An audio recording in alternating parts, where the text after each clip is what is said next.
लाल बागचा राजा लाल बागचा राजा मुंबई महाराष्ट्र का सबसे प्रसिद्ध और विशाल गणेशोत्सव पंडाल है।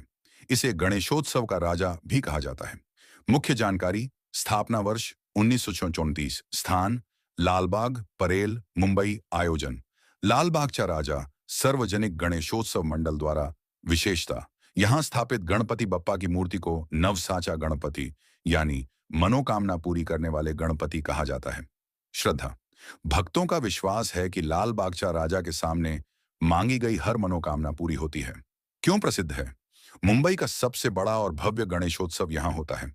हर साल लाखों भक्त दर्शन के लिए आते हैं, जिनमें बड़े बड़े फिल्मी सितारे, नेता और व्यापारी भी शामिल होते हैं। यहाँ दर्शन के दो प्रकार होते हैं।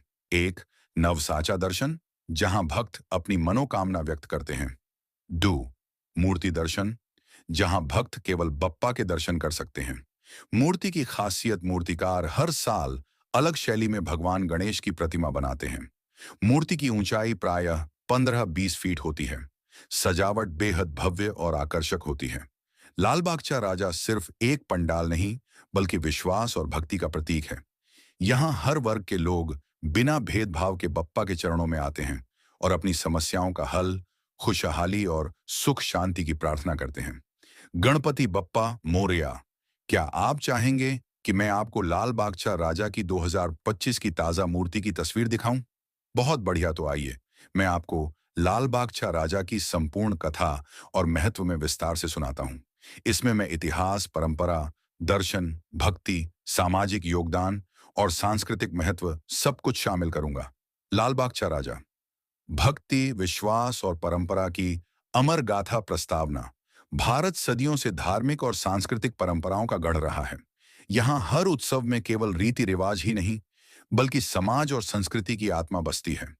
इन्हीं त्योहारों में से एक है गणेशोत्सव। गणपति बप्पा को विघ्नहर्ता, सुखकर्ता, दुखहर्ता कहा जाता है। महाराष्ट्र में यह पर्व विशेष रूप से हृदय से मनाया जाता है। मुंबई में जब गणेशोत्सव की बात होती है, तो सबसे पहले जिस नाम का स्मरण होता है, वह है लाल बागचा राजा। यह केवल एक गणेश प्रतिमा नहीं, बल्कि करोड़ों भक्तों के विश्वास, आशा और आस्था का प्रतीक है। स्थापना की कथा: 1934 से आरंभ। लालबाग क्षेत्र पहले मुंबई का प्रमुख औद्योगिक इलाका था। यहाँ कपड़ा मिलें, टेक्सटाइल मिल्स थीं और कामगार वर्ग बड़ी संख्या में बसा था।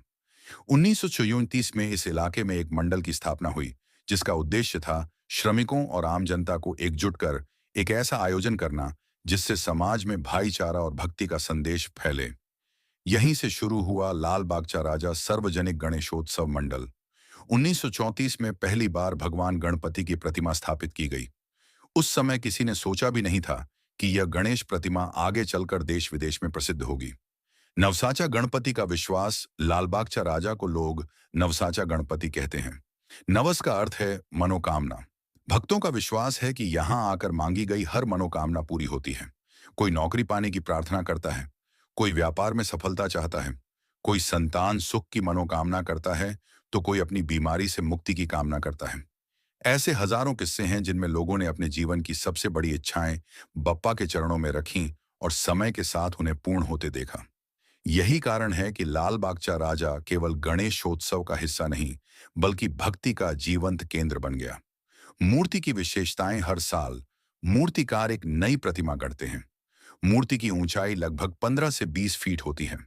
बप्पा का आसन भव्य होता है, जो कभी राज सिंहासन पर, कभी पारंपरिक आसन पर और कभी विशेष सजावट से सुशोभित दिखाई देते हैं। बप्पा का स्वरूप राजसी होता है, इसलिए उन्हें लाल बागचा राजा कहा जाता है। उनके मुकुट, आभूषण और वस्त्र शाही अंदाज में सजाए जाते हैं। दर्शन की दो व्यवस्थाएं: लाल बागचा राजा के दर्शन के लिए हर साल लाखों लोग उमड़ते हैं। भीड़ को देखते हुए यहाँ दो तरह की व्यवस्थाएं बनाई गई हैं। एक, नवसाचा दर्शन। यहाँ भक्त अपनी मनोकामना लेकर आते हैं। लंबी लाइनें लगती हैं, कभी कभी 20-25 घंटे भी लग जाते हैं। भक्त सीधे बप्पा के चरणों तक पहुंचते हैं और अपनी इच्छा प्रकट करते हैं। दो, मूर्ति दर्शन। इसमें भक्त थोड़ी दूरी से प्रतिमा के दर्शन कर सकते हैं। भीड़ थोड़ी जल्दी आगे बढ़ती है। भक्ति और सामाजिक योगदान: लाल बागचा राजा केवल धार्मिक आयोजन नहीं है, बल्कि सामाजिक कार्यों से भी जुड़ा है। मंडल द्वारा हर साल रक्तदान शिविर, स्वास्थ्य जांच, शैक्षणिक सहायता, अनाथ बच्चों की मदद और आपदा राहत जैसे कार्य किए जाते हैं।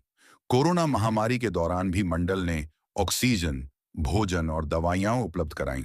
हर साल की थीम और सजावट, लाल बागचा राजा का मंडप हर साल अलग थीम पर सजाया जाता है। कभी यह किसी ऐतिहासिक मंदिर जैसा होता है, कभी इसमें समाज को जागरूक करने वाले संदेश होते हैं।